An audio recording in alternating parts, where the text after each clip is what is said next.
सन 1783 मार्च का महीना था। उस साल भारत के इतिहास में एक नई कहानी लिखी जानी थी। ये वो दिन था जब सिख फौज ने बाबा बघेल सिंह, जस्सा सिंह आलूवालिया और जस्सा सिंह रामगढ़िया के अंडर में लाल किले पर केसरी झंडा लहरा दिया था। दिल्ली का लाल किला मुगलों की शान और शौकत और भारत पर उनके लंबे राज का प्रतीक माना जाता है। जिसने दिल्ली के लाल किले पर कब्जा किया उसे पूरे भारत का शासक माना गया। अंग्रेजों के भारत पर पूरी तरह कब्जा करने से पहले लाल किले पर ज्यादातर मुगलों का ही अधिकार रहा, लेकिन इतिहास में एक ऐसा समय भी था जब सिखों ने लाल किले के ऊपर अपना कब्जा कर लिया था। सिख इतिहास में उस दिन की फतेह दिवस को रूप में मनाया जाता है। 26 जनवरी को किसान ट्रैक्टर मोर्चा के दौरान लाल किले पर झंडा फहराने को लेकर बहुत विवाद हुआ था।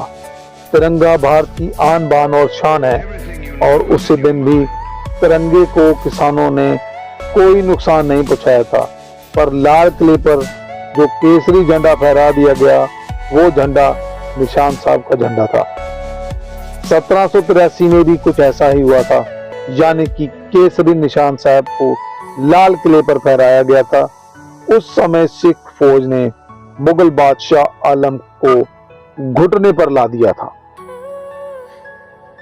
सिख सेना के सरदार बाबा बघेल सिंह कर रहे थे और उनके साथ जथेदार जस्सा सिंह आलूवालिया और जथेदार जस्सा सिंह रामगढ़िया।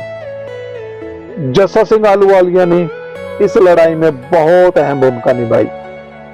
ये वही जस्सा सिंह आलूवा थे जिन्होंने पानीपत के तीसरे युद्ध के बाद अब्दाली के द्वारा बंदी बनाए गए 2200 हिंदू बहु बेटियों को छुड़वाकर उनके घरों तक पहुंचाया था।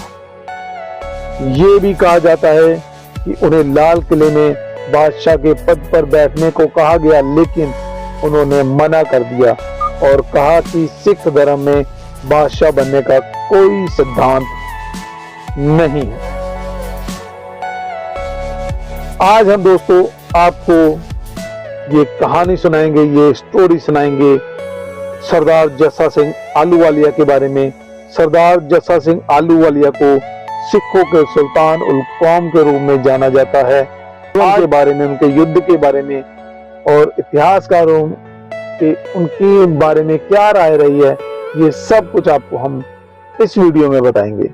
और दोस्तों, आप अगर ऐसी वीडियो देखना पसंद करते हैं तो इसलिए ही आप ये वीडियो देख रहे हो, तो ये चैनल आपके लिए बना है, तो आप हमारे इस चैनल को प्लीज सब्सक्राइब करें, क्योंकि हमें आपके एक सब्सक्राइब की बहुत जरूरत है। और वीडियो एंड तक देखिएगा। अगर वीडियो अच्छी लगी तो लाइक जरूर करना और कमेंट में नेक्स्ट वीडियो हम किस टॉपिक पर बनाएं वो जरूर लिखिएगा। दिल्ली को जीतने में अहम भूमिका निभाने वाले सरदार जस्सा सिंह आलूवालिया का जन्म लाहौर के गांव आलू में 3 मई 1748 को हुआ था। जब वह सिर्फ 4 वर्ष के थे उनके पिता की मृत्यु हो गई। उसके बाद वो अपनी माता के साथ दिल्ली आ गए। दिल्ली में उन्होंने गुरु गोबिंद सिंह की धर्मपत्नी माता सुंदरी कौर जी से आशीर्वाद लिया। इसके बाद 12 वर्ष की उम्र में वो वापस पंजाब आ गए। पंजाब में उनकी मुलाकात नवाब कपूर सिंह से हुई। नवाब कपूर सिंह उनकी कीर्तन करने की कला से प्रभावित हुए और उन्हें अपने पास रख लिया। इसके बाद वहीं रहते हुए उन्होंने तलवार चलाना, घुड़सवारी, तीरंदाजी और युद्ध लड़ने की शिक्षा ली। युद्ध कला में वो इतने निपुण हो गए थे कि उनके युद्ध कौशल को देखकर नवाब कपूर सिंह ने 1748 में उन्हें अपना उत्तराधिकारी घोषित कर दिया।